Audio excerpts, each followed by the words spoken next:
Assalamualaikum warahmatullahi wabarakatuh dan selamat tengah hari kepada murid-murid 3 Budiman. Okey, baiklah, sebelum kita mula, cikgu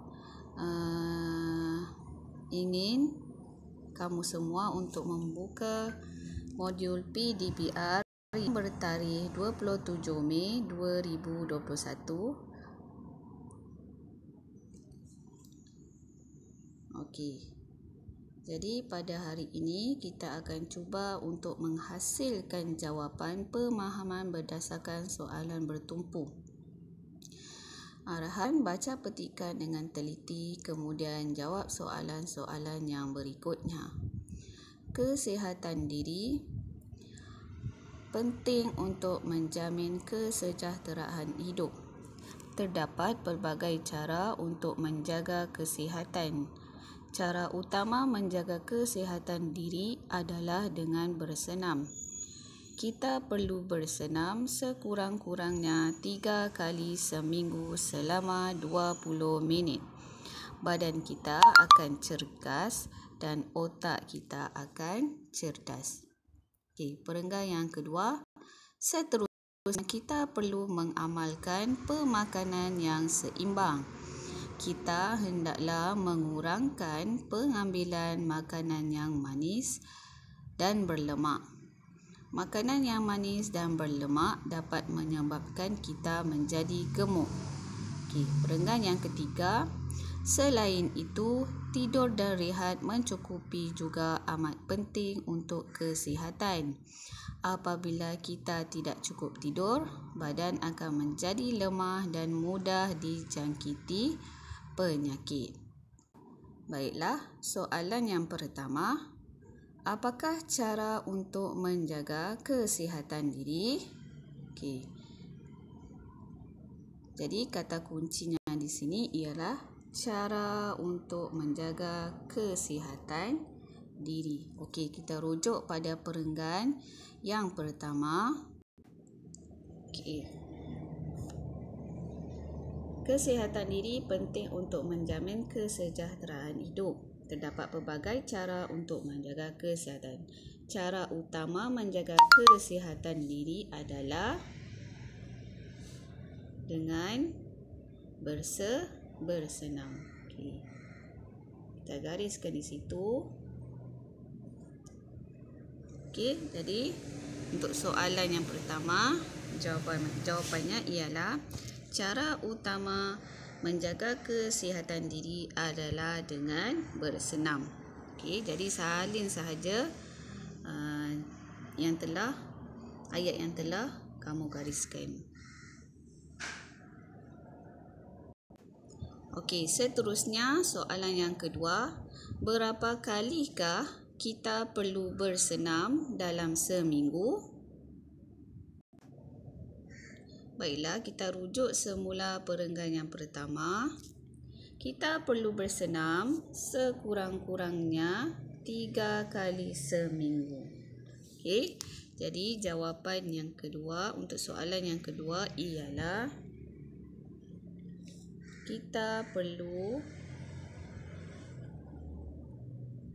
perlu bersenam sekurang-kurangnya 3 kali seminggu. Okey, ini adalah jawapan bagi soalan yang kedua. Soalan yang ketiga, apakah kebaikan bersenam? Baiklah, apakah jawapan untuk soalan yang ketiga? Okey. Badan kita akan cergas dan otak kita akan cerdas. Okey, jadi ambil balik ayat daripada soalan kebaikan bersenam. Okey, bersenam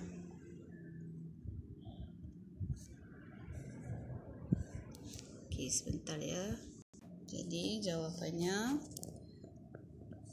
bersenam dapat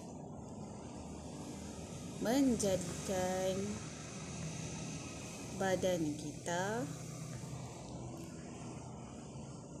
cergas dan otak kita akan cerdas. Okey. Itu untuk jawapan bagi soalan yang ketiga.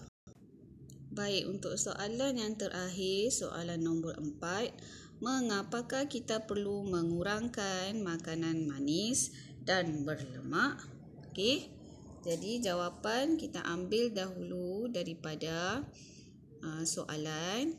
Kita perlu mengurangkan makanan manis dan berlemak. Okey. Rujuk balik pada perenggan yang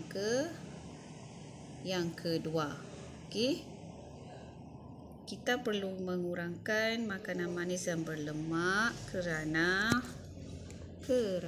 makanan ini boleh menyebabkan kita menjadi gemuk. Okey, ini adalah jawapan yang keempat. Okey, jadi ambil balik daripada soalan. Kita perlu mengurangkan